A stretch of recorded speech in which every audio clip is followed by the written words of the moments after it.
Globally, wild capture fisheries are culturally, economically and environmentally vital for many, many people. To manage a fishery sustainably, understanding a species' population structure and its interconnections is key.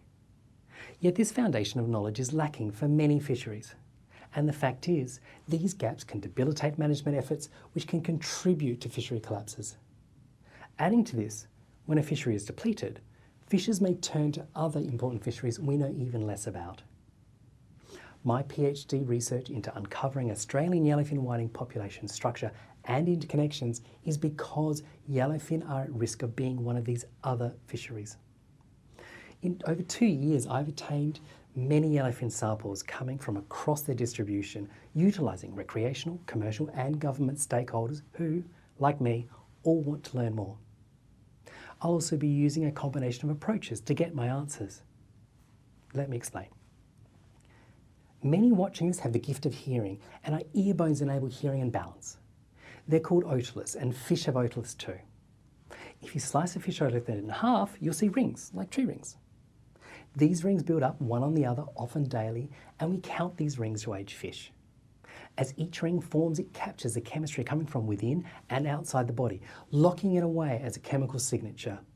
So as the water chemistry and conditions change over time and space, these chemical signatures change.